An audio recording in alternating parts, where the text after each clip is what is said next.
People thought I was crazy. I'm very grateful for all the successes that came in my life, being 23 years in the pharmaceutical industry, moving up. I was at the executive level, you get to this point. And so people thought I was crazy. Yeah. I still think people are crazy. I get the comments still. But that's okay. Yeah. When now, before it used to be, you get, again, you go back to the defensiveness, right? You automatically go into defense mode. Now, when people make the comments, or now when somebody says something, I'm like, oh yeah, this is what I do. And it's absolutely amazing. Right. Because at the end of the day, success is what you make it.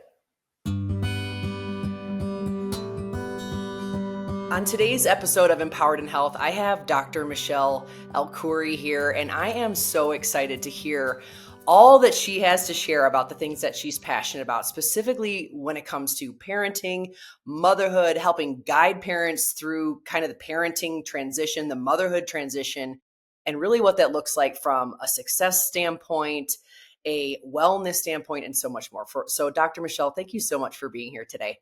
Yay. Hi. It was so great to see you. So great to see you. And you have so much incredible knowledge and a lot of incredible things that you've built out in your work. And so I'd love to start with hearing a little more about your personal story of where you were, where you are now, and kind of what you're building in your day to day as you serve women, mothers, parents, and so much more.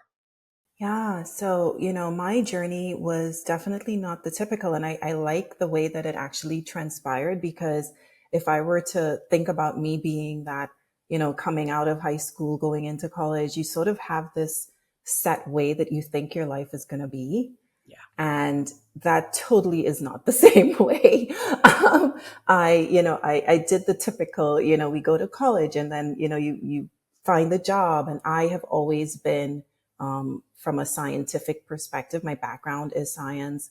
And I worked in the hospital setting, and I knew that I would transition at some point to the pharmaceutical industry, which is what I did, and spent more than 20 years there. But when I started to when I ended, that 20 plus year span, I had kids. Yeah. And those, each journey that I had with them really changed. It was like starting over again. It changed the way that I was thinking about things. It changed the way that I wanted to prioritize different areas in my life. And, my journeys with them were very different from their pregnancies and their postpartum period. I think each evolved. You get to the quote unquote perfect point by the third. Yeah. And those experiences also helped shape how I was performing in the workplace, and I would say what my goals were for my life then versus now. Yeah. And so that changes how you feel. I think it could really relate to any life transition, not just as a parent, as a leader, but even, whatever you're going through, because I actually had a divorce in between some of that as well, from my first to now my second marriage. Wow. And so a lot of what I've learned along the way are the principles that I've sort of put into place into my journey now in working with the families that we work with at Yogamazia. And that really helps empower not just what I do, but empower others to live the same values. It's so special. And, I think you're really hitting the nail on the head that I really resonate with personally, even though I work mostly out of the home and I haven't worked in a corporate environment since before I had kids. I still very much feel when you say how much your perspective changes, your Yes. definitions of success change, how just everything shifts once you go through each pregnancy or each level of parenthood is so real. And so, Michelle, I'd love for you to talk a little bit about just what really stuck out for you the most when you kind of went through those transitions with each of your kids. What were the things that you started to shift away from and shift into when it came to, success and kind of what you wanted your day to day to look like? I would say, I mean, there were many, definitely many shifts. Yeah. And we'll get into that, I think, as we go along the way. But the one that I would say encompasses and sort of is an overarching across all of those shifts are the fact that I now sort of see myself in the center, Yeah. which is really key, because I think we lose the way that we are when we shift into transition into another part of our world, whether it's getting married, getting divorced, taking a new job, graduating college, all you do become a different person, but we separate it. And for me, the biggest part of that was coming back to myself being the center and really managing everything around that. It Yeah. took me a while, Yeah. but I feel so good about how I live today versus 20 years ago, 30 years ago. Um, Overall well-being, my overall well-being is significantly better. And I really think that if I knew some of the things that I know today and practice some of those things that I practice today, it would have made me a better leader and a better mother even then. And it has nothing to do with the corporate world. You're mentioning that, we haven't been in an office. I think regardless of what we're doing in life, that we would definitely benefit from making those shifts and making a decision to shift. 100%. I'd love for you to share, how do you get to this place of figuring out putting yourself in the center of your life? Are there practices you put in place? Are there books that you've leaned on, mentors that you've leaned on? I know we're going to get into talking all about the work you do on a deeper level, but for the person that's listening to this that wants to know, okay, I get that I want and need to do that. How do they do that? Or how did you do that? So you got to follow the signs. Yeah. I know it might be cliche where they say trust your intuition. If I really look back, and I've written about this and journaled about this, and there are other things coming down the pikes about this, and I go back through all those different periods, the signs were there. Yeah. But we tend to ignore the signs. And why do we ignore the signs? Because we are not the center of our lives. Yeah.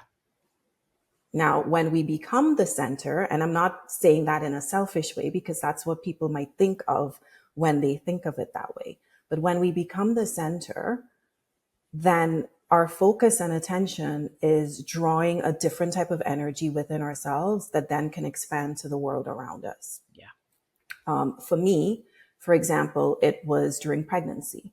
I was pregnant with my second, and because of the circumstances and the experiences that I had with my first, I knew that there was something different that I needed Yeah. in my life. For me, the change came when I walked into a yoga class. And I'm very grateful that it was not a typical class, because now, Western society has made yoga to be this very physical element, which it so is not. Yeah. The word yoke, it's about the self, it's journey to the self. And so when I say about the self, you being in the middle, in the center, that's where I'm coming from. And I had a wonderful, beautiful teacher who years later, now we ended up in the same circles. And she really just told me to just relax and breathe. Yeah. It wasn't even about the physical. And Yeah. that led to, different elements that, came along my life. But that was the starting point for me. Listening to that, the first of many, and it probably wasn't the first. I would say there were many other signs, but I'm glad that I listened to that sign, Yeah. because we probably have it and we're ignoring it. Yeah. And we do that, right? We just kind of bury it for some reason, feeling like we're just supposed to keep going or keep barreling through, rather than really asking ourselves, like, is this in alignment, or am I really keeping myself at the center, or my well-being at the center? And if I'm not, like, what do I actually do? So I totally resonate with that. And I think women oftentimes fall into this trap of feeling like, we're just supposed to kind of continue on, rather than really taking a step backward and going inward and saying, okay, how do I actually recalibrate a little bit, especially with all these different things I'm trying to manage in my life. And, I know in the work that you do, you work with women and families, and you have frameworks and things that you've built out. So I'd love to hear kind of your perspective on the pull between career, family, all of those things.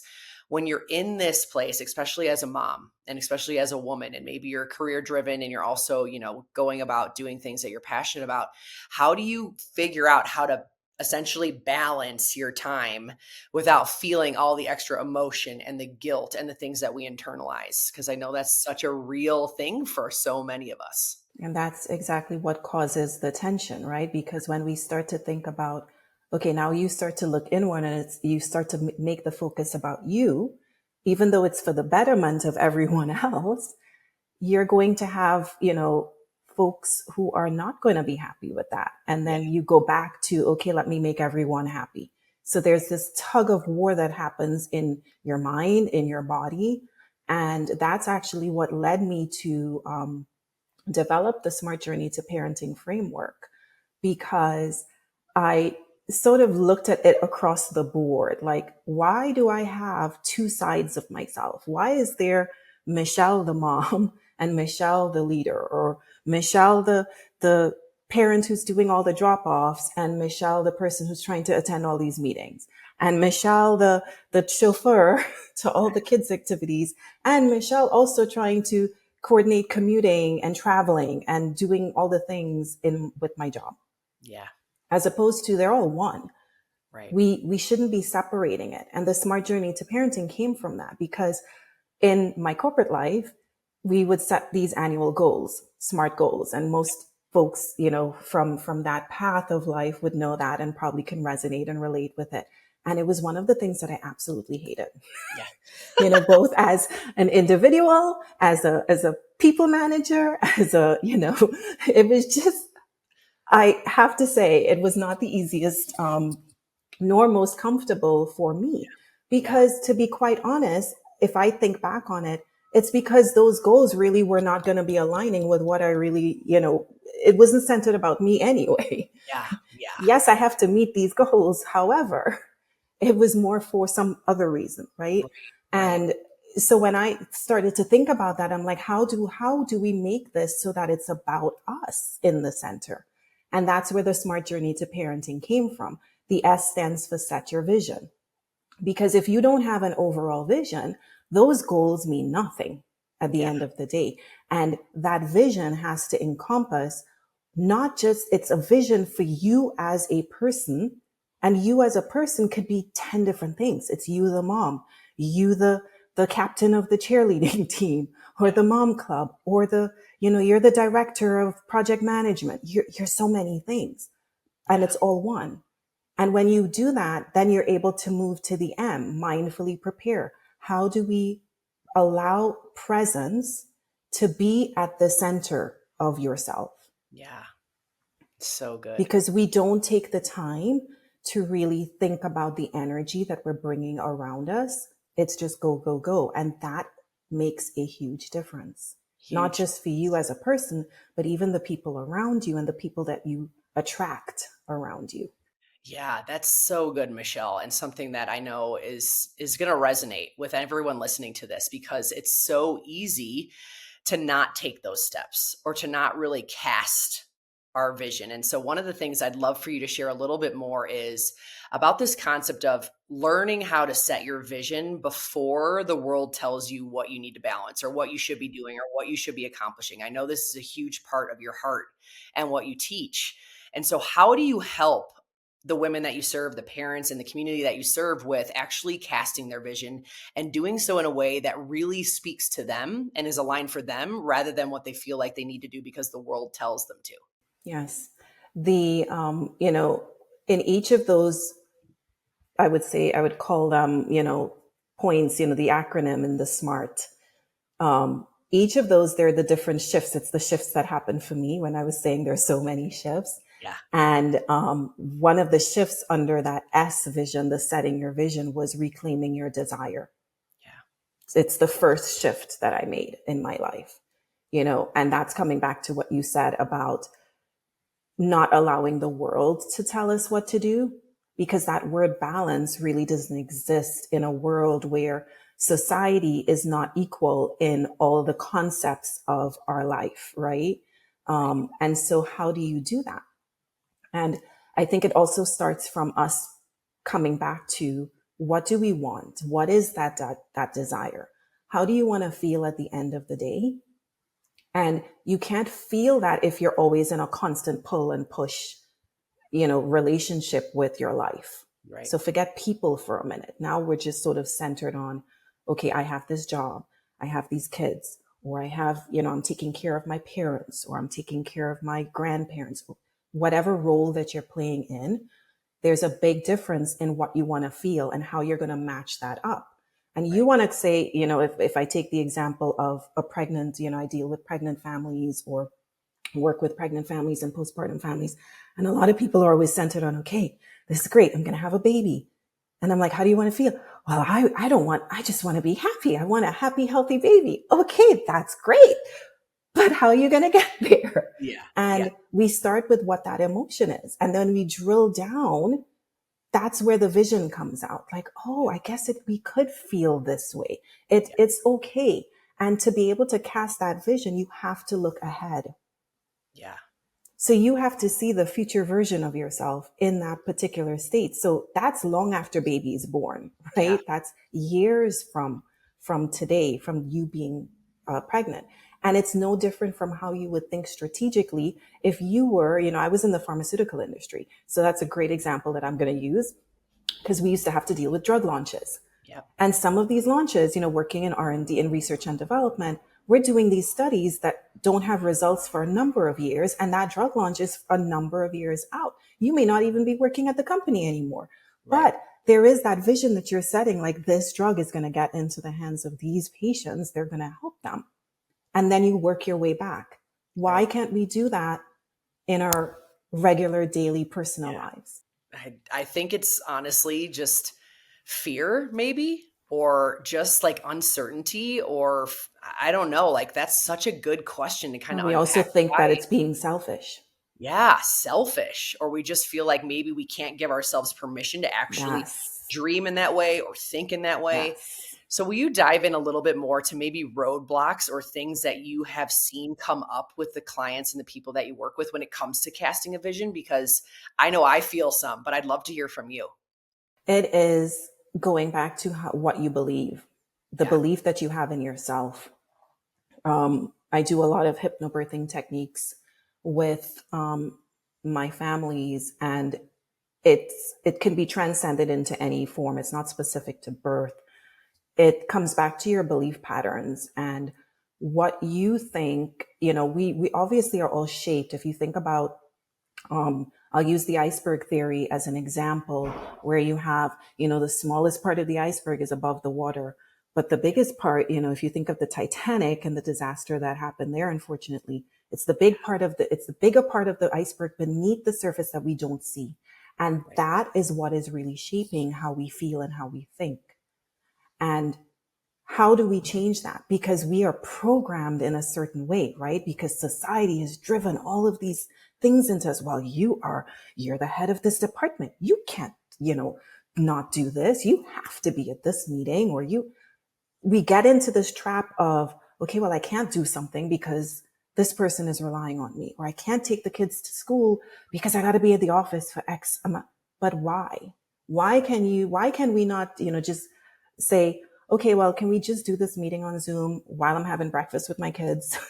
Yeah. It's okay. Like you might hear kids screaming in the background, but guess what? That is life. That is part of my Yes. life. Yes. If I think back of all the times that I would be like shushing my kids, like, mommy's in a meeting, don't say anything.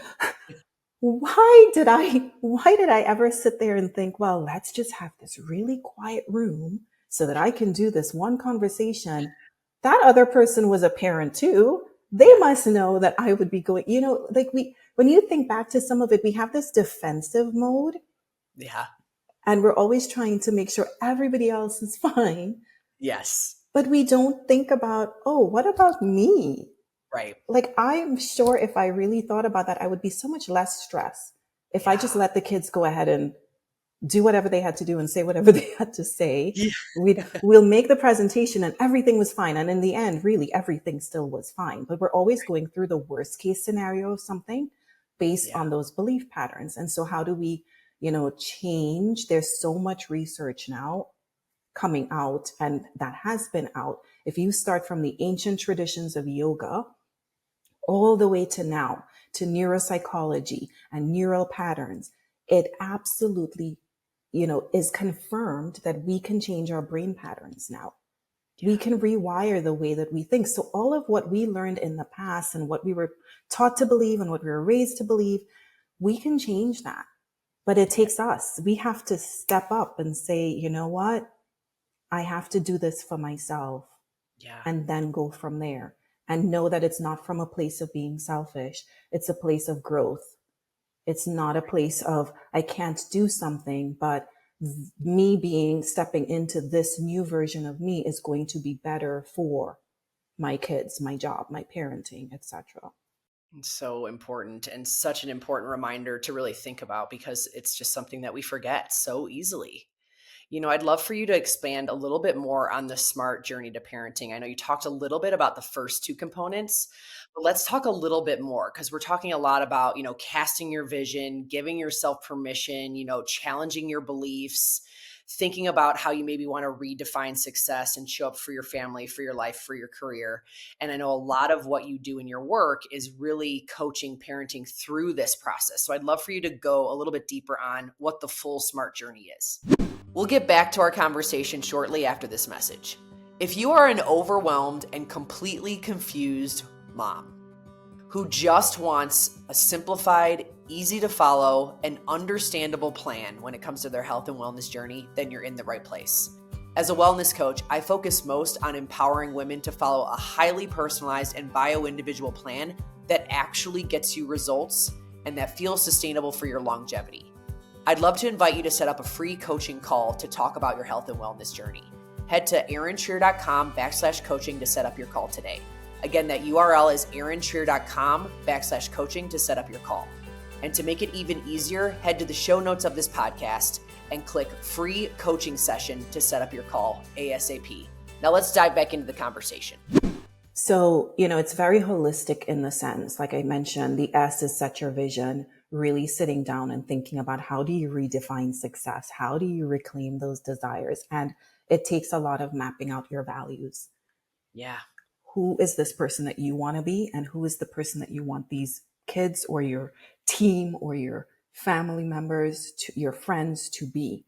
And, that leads to being able to draw the energy because now who you want to be and what that person is. So when you move into the M, which is mindfully prepare, you're in a position to now reshape those belief patterns that you had and practice that, more mindfulness, being more present, drawing the energy that you want within you and around you. And that shapes to then the third level, which is advancing your understanding. And that really speaks to, you have to know who you are across the board. Your physical well-being, your mental well-being. What are the elements within your health that you need to know? So if I use pregnancy as an example, if you don't understand how your body is working, the hormones involved, the physical elements, how that baby is really needing to come through, then it's going to be, if you're not knowing that in your mind, how are you visualizing this when it's time to come to birth, right? Like you are using that to help you be more mindful in bringing this baby to the earth. The R stands for rise with strength. So that's the physical. We go to the gym, we walk, we, practice yoga, we do anything that helps your body move intentionally. And then the T, which is the last pillar, means thrive together. That is, now you have done all of this work. The end result is coming back to that vision that you set at the beginning and now looking at, okay, who are the circles that you want around you? If you can count on one hand, these are the people that I know are going to have my back. And that's going to be, I use one hand because it shouldn't be more than that. If you have more, great. But who is that person? Usually it starts with, okay, who's that center? It might be your partner. It might be your parent. It might be your best friend. And then sort of work your way around. You need someone to help you with your health and well-being. So your healthcare providers, your mental health therapists, or anything physical, emotional, mental, going back now. Okay, what about who's going to help me with my kids? Who at work. Sometimes it may not be that direct line management, right? You might need someone who is helping you and supporting you, your mentor, your coach, your support persons. That circle. I call it a circle. Other people call it a network. Other people call it different things. When you combine all of that together now, you're now the smart parent.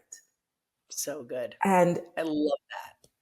I don't know why in my mind, I'm like, you do some of this separately. Again, it's coming back to if you sit at the center of this, it will not be very difficult for you to figure that out, as opposed Yeah. to we live on this constant churn of run, run, run, run, run. And no matter how many policies they put in place in the workplace, and, things change in the overall landscape of the country and the world sometimes, those things affect us. But if you have your set vision, then it does not matter. There could be chaos going on around you. I always use a birthing room as an example. There could Yeah. be chaos going on around you and 5,000 people in that room, but there is nothing but you visualizing that baby coming, Yeah. and you don't Yeah. see anything else. Yeah. Oh my goodness, 100%. You're like bringing me back to when I went through my births, my 4 births. And it really is just this unbelievably like zoned in moment. And you're so right in saying, like, when you have your set vision, or if you have your set image in your mind of where you're going or what you're trying to achieve, like, it really does start to dwindle down the noise. And I love how your smart journey to parenting is just streamlining. You're streamlining how do we think about these different buckets and bring ourselves back to the center, and then organize things with a strategy so it doesn't feel quite so chaotic and overwhelming, because that's what Exactly. feels crazy so often in parenting, right? Yes, Yeah. exactly. And the uncertainty around it, like, oh my gosh, I don't know what I don't know. Right. But Exactly. instead of saying to yourself, okay, I don't know what I don't know, but we'll take it sort of one step at a time, just Right. slowing down the pace of how we want to do all of this. Because to be quite honest, in working with the families that I work with, we have this sort of framework. This is great. And absolutely, I always start from the beginning, setting that vision. Yeah. But then there are some folks who might be better at some areas than others. Yeah. So I may never ever say, okay, we're going to get through all 5 of these things. No, as long as you know what your vision is, then it's so much easier to know what you need to focus on for that moment. Yeah. For some people, they need to learn to be more present, more mindful, not to let the chaos, and the energy move around them. For some people, it's, I really need to understand what's going on in my body. Yeah. I have diabetes, I have a heart condition, I have all of these things. What can I do to make sure that I'm maintaining that? Yeah. For some, it's more physical. There are people who are like, I never move. I sit at a desk all day. This is why my back hurts. Yeah. And then others, it's just finding that community. Right. How can we work together in a way that when we sit and communicate this with our healthcare provider or our partners, sometimes the people who are closest to us don't understand. Right. Right. And so we need to work on how do we bring that together in a way that is achievable for everyone in the circle, Yeah. And it starts with because we don't want to work against each other either, right? right. Right. And like you just said, it starts with communicating and really being transparent about the different layers of what you're teaching. So I'm curious, in this framework, are you doing this in a group setting? Is it a course? Are people following video teachings and then doing some sort of exercise? How do they actually start to put these things into practice alongside your expertise? Yes, it's a combination of all. There's some folks who come to our physical classes at the studio. I'm always integrating all the elements into everything, Yeah. regardless of whether you work with me or any members of the team. It is always, the smart journey is always sort of at the top and center of, let me try to understand what's going on with this person first and then go from there. So when I teach my prenatal yoga classes or even my mommy and me yoga classes, I am trying to get to know every single person that walks in the door. Yeah. Then there are the folks who find me online. I have folks who, from other states might say, okay, I want to work with you. I need to know this. I try to understand who they are first and then go from there. So they're both individual settings, there's group settings. And then to your point, I've put all of this together into a course now Yeah. called Pregnancy to Parenting. And that is, the digital version where those lessons are recorded. They have the physical practices. They also have practices for other things, whether it's the meditation, the breathing, even learning how to get yourself a back to work transition plan, things like, because we think about a lot of times, okay, we get to the baby, but then Right. the baby's here, now what? And so it's really this full spectrum, going from the S to the T, Yeah. pregnancy to parenting, and putting that together. Yeah. And then, I even work with organizations who are like, how can we make a better wellness program? So Yeah. you don't even have, again, I was saying, this is more about life transitioning, right? Yeah. Not necessarily only being pregnant or, having a baby or having kids. I work with adults and organizations who, we come up with a plan, and it's just, how do you fit it in? Because so many people think, well, we can't do this. We don't have the time. Yeah. We always have the time. We just have to prioritize it and figure it out, but we have to come back to that vision. Well, Yeah. what do you want?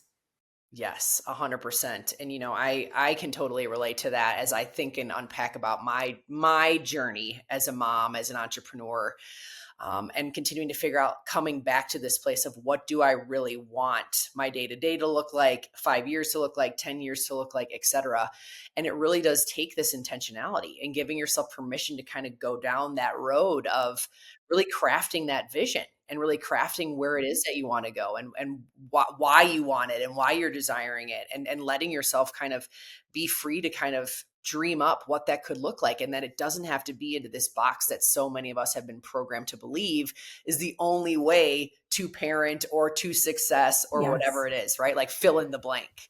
um, exactly. and I love But how, also understanding too, that it's okay to get it wrong. yeah, yes, 100%.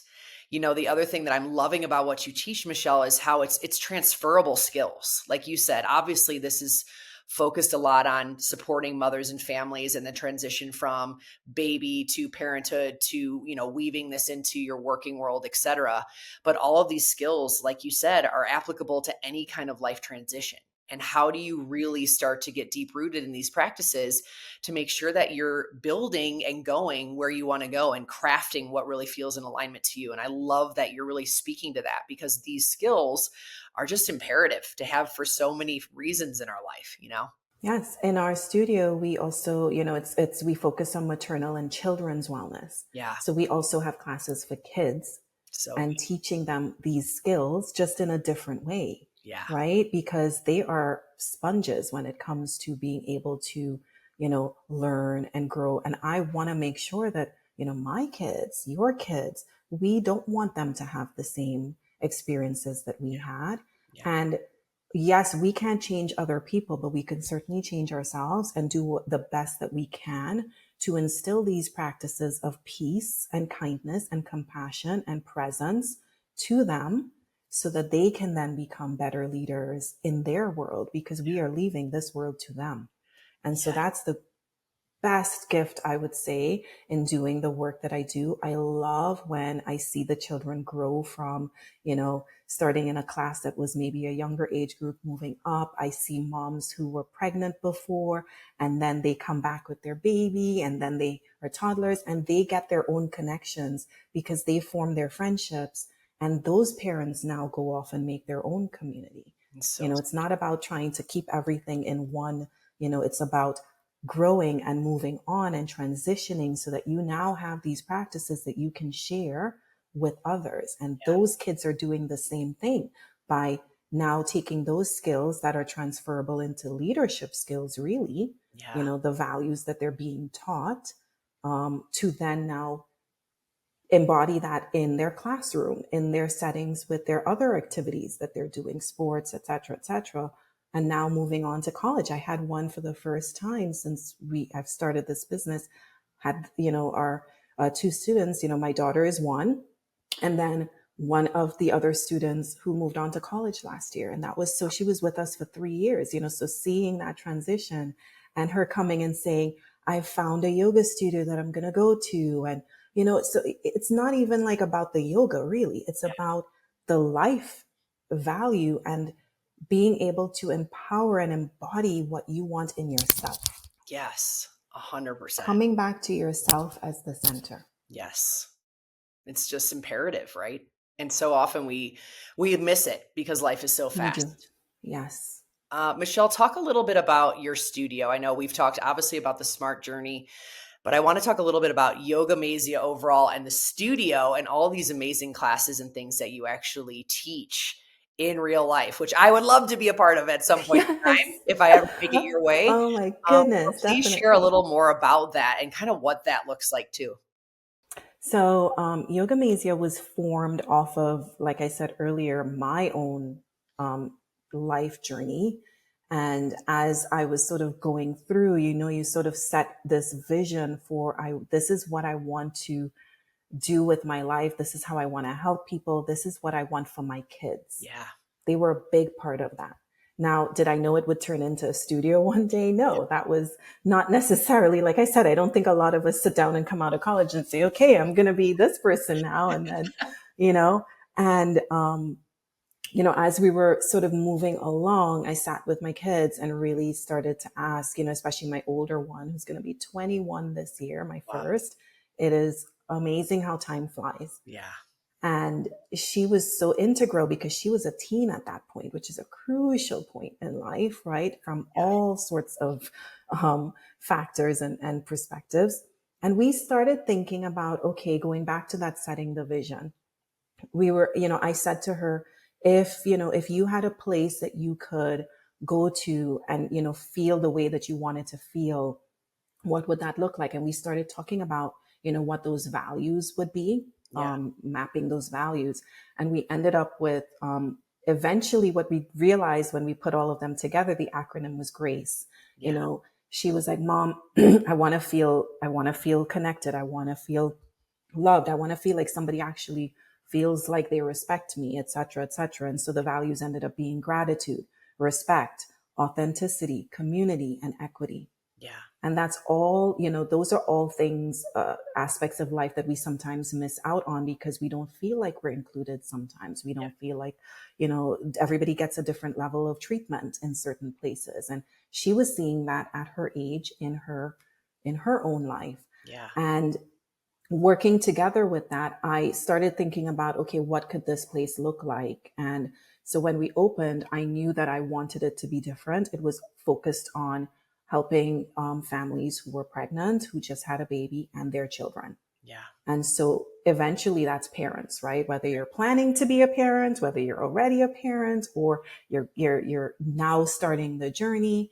And so we formed right here. We're based outside of Pennsylvania, Philadelphia in Pennsylvania, and offer maternal and children's wellness. So that goes from yoga, so prenatal, postnatal kids yoga, childbirth education, infant massage, doula support. And then we have our community umbrella, which is where we work with schools and organizations for their wellness, different groups.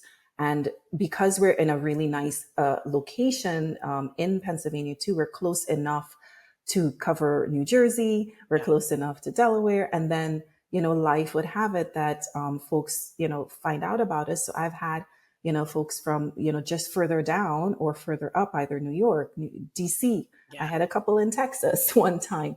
It's, folks just eventually find you. And, I think COVID obviously helped us with the Zoom pandemic, with the Zoom era of life. Yeah. So that makes things so much more accessible as well to work with different groups. So I'm so happy. To your point earlier, you said, when you set your vision, one of the shifts for me that was very big was how I redefined what success looked like. Yeah.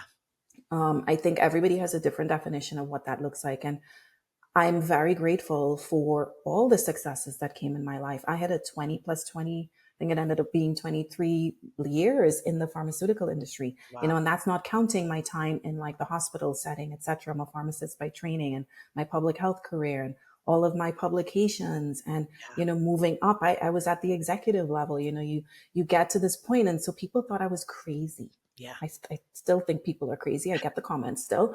Yeah. But that's okay. Yeah. When now, before it used to be, you get, again, you go back to the defensiveness, right? You automatically go into defense mode. Now, when people make the comments or now when somebody says something, I'm like, oh yeah, this is what I do. And it's absolutely amazing Right. And fulfilling. because at the end of the day, success is what you make it. Right. And so when I look at all the families and all the kids and the babies that I've been a part of seeing them take their first breath, or seeing a kid, a parent now, sort of having a better relationship with their child, or seeing a child feel completely comfortable walking in here, knowing that they will walk out and be bullied at school, or, there's so many different elements and factors. Yeah. We never know what's going on in people's lives, right? And if there is any opportunity for us to be able to help one person, that's the goal That at is, the end of the day. And so that is success for me. yeah. It doesn't have to be physical. Sometimes it's just life in general. It might just be emotional. Sometimes success for me is being able to come home and lay down Yeah. and just sleep for, a minute. Sometimes success is waking up at 10 o'clock in the morning, Yeah. or it's, jumping up overnight and, not being, in the hot sun all day. There's so many, we have so much to be grateful for in life Yeah. compared to things that go on in the world. So never miss an opportunity to give yourself that grace, that gratitude, respect, being true to yourself, being authentic, finding the people around you. That's the community and the equity. How are you being fair to someone else? Yeah. Like, I think when you ask yourself these questions, for us, it's the grace. That's what my family lives by. That's what we teach in our studio.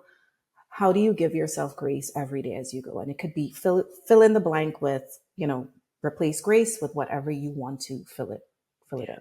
So powerful, Michelle. I love that so much, and something that I know will be a massive takeaway from our discussion today. Before we wrap up, I'd love for you to talk to the woman that's listening to this that feels like she's in the trenches. Maybe she's just had a baby, or she's got toddlers. Maybe she has older kids. She's trying to kind of figure out career, vision, kids, marriage, all the things. And she's just kind of stuck, right? She doesn't know what the best next step is to kind of put herself at the center. What would be like the one simple first action step you would tell her to take? Take a piece of paper, write your name, draw a big circle around your name, and just look at that for a minute. And then ask yourself, what do I want? Yeah. What in this moment will bring me peace? Because maybe in that moment, it might be, okay, I just need to ask my partner to wash the dishes for me. Yeah. Or it might just be, I need some help with XYZ. Think about what is that one thing. We get overwhelmed when we feel like we have to accomplish everything all at the same time. Yeah. And, that's how you start setting the vision. You have to look at your name and visualize, who is this person? Yes, we've had instances in the past and experiences in the past, but who do you want to be at the end of the day? Yeah. So That good. could be anything. Everybody's going to answer that question very differently. Yeah. And once you do that, it will just automatically start to come into place. You will see all the thoughts get a journal, start writing it down, and then start to instill those small steps. Take small, consistent steps. Yeah. There are many books, there's so many books we can read, so many coaches. So, there's all these different, at the end of the day, if we don't let it overwhelm us and just allow I like to call this circle my energy field. Yeah. Nobody can come through that field unless you allow it. Yeah. And so protect your energy. Such a good reminder. Once you do that, the nervous system starts to regulate itself, right? You'll be like, okay, I just need support here. Yeah. Or maybe I need to, you start to think about what are those small steps that you need to be, but they have to be intentional. Yes. Right? Yes. Cannot just be, okay, yeah, I got to do this today and go. No, some people have to-do lists and all the things. Yes. But you got to reframe it in a way that is still centered back to you. That is not being selfish. Yeah. Yeah. It is you taking care of yourself. Yeah. Yes. And an imperative. Absolutely imperative. Michelle, I am just so grateful for your heart, for your incredible expertise, just everything that you share related to your passion and how you serve in the parenthood space for women and families. It's just profound. And I just can't thank you enough for connecting. Will you quickly share how people can find you online, connect more, hear more about your work, and things like that. Yes, no. First of all, Erin, it has been amazing having this conversation. I'm so glad that we know each other, Yeah. and how our worlds collided Yes. in the way that they did.